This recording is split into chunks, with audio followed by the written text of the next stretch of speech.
Street Fighter 4 came out during a time when fighting games in themselves were pretty much dying as a whole.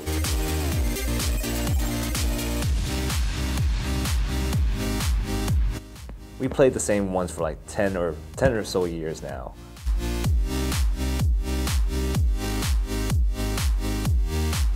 But the thing was, they were all like for the PlayStation 2 or for the Xbox, you know, like the regular old systems that didn't have internet really.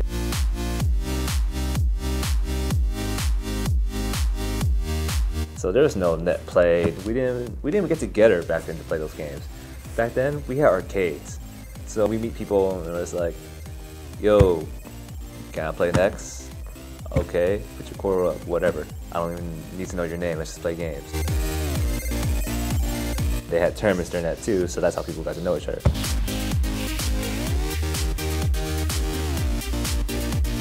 They were all separated. And the players in them, only a few of them mingled in other games really.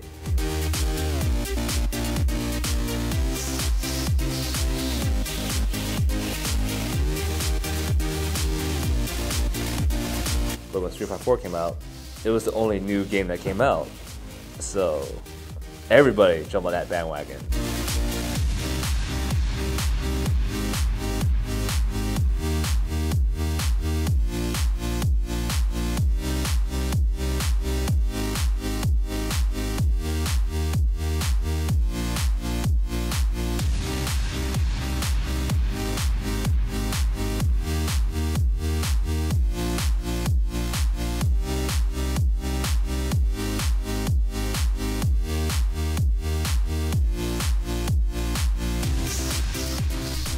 Arcades are expensive. If you're not real good, it can get daunting to be a new player on the scene and show up and wait 20, 30 minutes to play only to get dismissed quickly by the stronger players, and then you're out your money, you're out your pride, and you have to wait a long time to play again.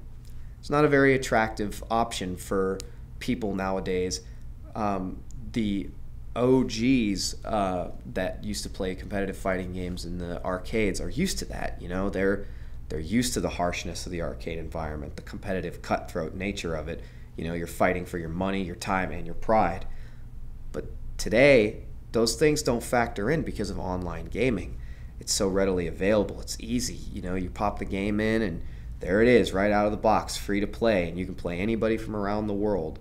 If you want a local scene to happen, you have to play at home. You have to host get-togethers. You have to let people know about it. You have to make a real concerted effort.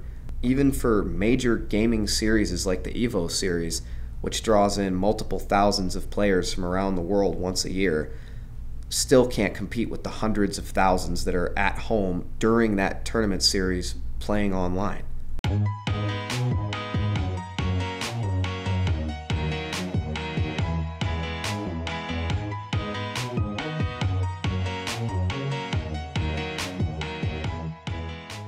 The first step to competitive level is to enjoy what you're doing.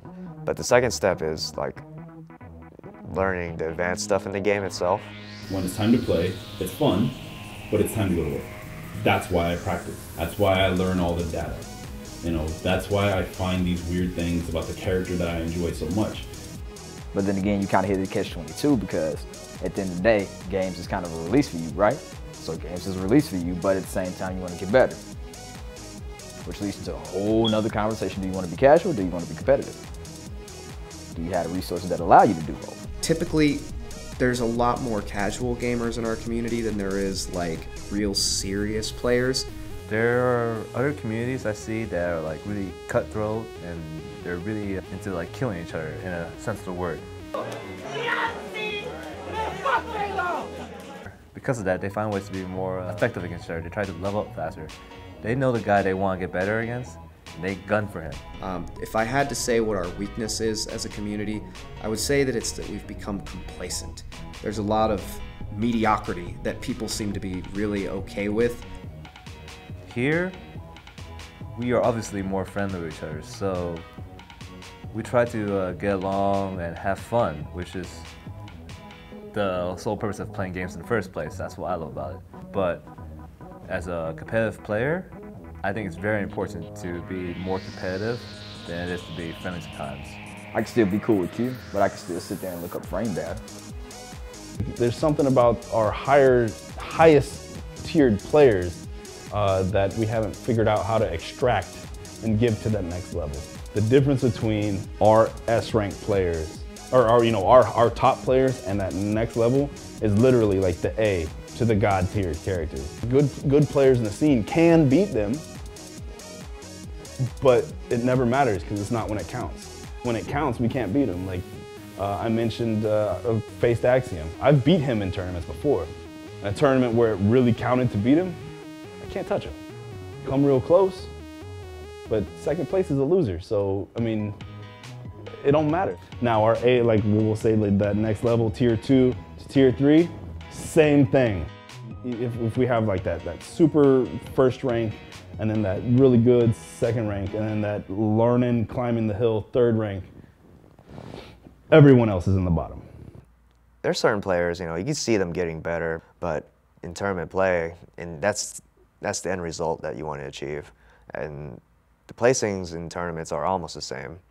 I'll hear a lot of people talk about practice and leveling up and wanting to get better, but it typically just amounts to talk. There's one complaint by Axiom. It's hard to get better in our scene when everybody sucks so bad. I mean, this makes him sound like an asshole, but hear him out. He said basically, if he's not good enough to win a large tournament, but he's one of the best in the scene that's going to help everybody level up, we're only going to get to his level, which isn't good enough. Somebody in Kansas City may fare well in Kansas City, but when they go to a major, get blown up. Me being an example, a couple other people being an example. So if they stay there, I mean, how can we compete? I think that's evident. If you're beating people in Kansas City but can't beat anybody outside of Kansas City, how competitive really are you? On a scale 1 through 10, I would put us a solid 6 worldwide. I would place East Coast, West Coast around 8 or 9. Japan, definitely 10. Europe, 7 or 8.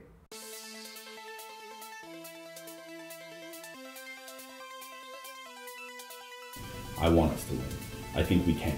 I know we can. If I were to get on that level, definitely I know it would help other players around me. And vice versa. If they were to level up, it would indirectly level me up. These games are calculations. These games are execution. These games are doable. If you have the drive, then of course you have the opportunity. So it's how fast can we learn how to help people get over that slow climb? And that's when we say, okay, well now Kansas City's probably doing something.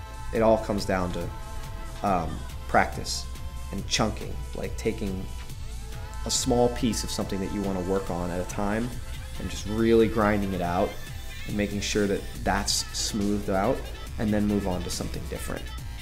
Play one game, get good at it, get some glory. Because the more glory you get in one game, I think it transitions over to other games. It boosts your confidence. Next thing you know, you picked up concepts at this game you've been concentrating on for so long that it easily transfers to other games. The next thing you know, when you return to this game or go to a new game, then you've taken what you've learned there to this. And now things make a lot more sense.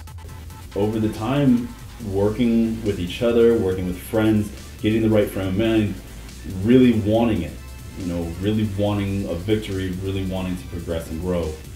We've seen guys get better, become someone that you don't say, oh, this guy's free.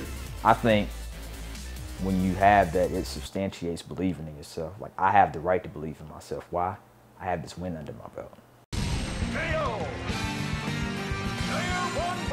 Once your confidence becomes a little bit higher, you believe in yourself a little bit more, you start thinking you're kind of good at things. Next thing you know, you start playing better.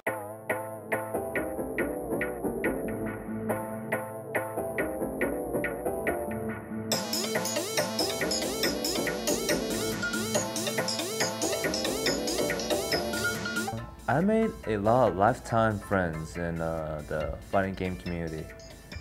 So I guess to say that it affects my personal life is a really good way of saying that it's been a positive influence, actually. Taught me how to communicate with a lot more people from different walks of life. We have a lot of diversity in our community. We began the early days of KCSRK with maybe 6 to 8 players, and you know, it's gotten to the point where there's even people whose names I don't know, and you know, even a year or two ago that never happened. Because everybody within the game community is pretty different. I think that's fair to say. Some fit the stereotypical build of a gamer, and some don't. And I think that the casual flair that our community has is probably a lot to do with why everybody has not killed one another at this point. You see a camaraderie and friendship in our community that is just almost unfound anywhere else. A lot of people will show up here from out of state and hang out with us for a day or two and be like, wow, you guys are so much more fun to hang out with in our community. A lot of the time as a host or as a TO, you're expected to kind of help accommodate your out-of-town competition. So that's when that camaraderie comes in. People who come out of town know they're welcome because they have somewhere to stay. They have people who want to take them out to dinner, show them a good time, have fun, be friends after we're done, you know, bloodletting. Well, to me, you guys are, you know, pretty nice. But the thing is, I think to myself often, like, what if I would have came in and I was a big scrub and I was getting beat down? Would you guys, you know, ridicule me for being a bad player? The possibility is there. Because in Kansas City, we have some people that are noted as scrubs or noobs or whatever you want to call them, that are maybe beginners at the game or at a casual level or something like that. And in the way, I feel like they're looked down upon because of that, unfortunately. That's kind of how the competitive gaming works. I have seen like newer players, they kind of shy away because they not themselves receive the hostility, but they see it indirectly. They treat you differently because of that. You know, and I think if everybody leveled up, then everybody would be more cohesive and be more competitive as a result. And we'll receive more fulfillment out of it. Oh my God, your media management is ass! I would definitely want everybody to take real life way more serious than they do take games. At the end of the day, they are games. I'm in the military and I've dealt with much more serious things than a fighting game tournament. I dedicate all my time to work first and foremost. I don't let my hobbies ever interfere with my work. That's real life. You have to put your time into that. My coworkers know that I play fighting games competitively, and there's that stigma, like he's a little nerdy. People who don't know how to talk, socially awkward, live in basements, not smart, losers at life. I think in KC you have a variety amount of people that debunk all of those. And honestly, you have some I think that do fit the criteria of it. At the current time, I have a girlfriend, and we work around it.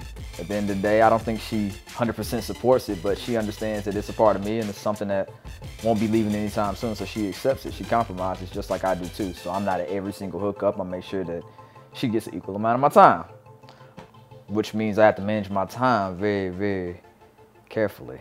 But I actually invited them to the last Max Out tournament, and when they got to see it, you know, they kind of changed their mind once they saw how the community was. Gaming is something that either people are with or people are not with. It can be perceived as childish. If you have 10 people, then maybe 3 people would approve of you gaming and won't look at you in a condescending way because you do it. Most people, I guess, they would think like a fighting game tournament or a game tournament in general would be maybe immature and childish, but almost every player in our community is 18 and above.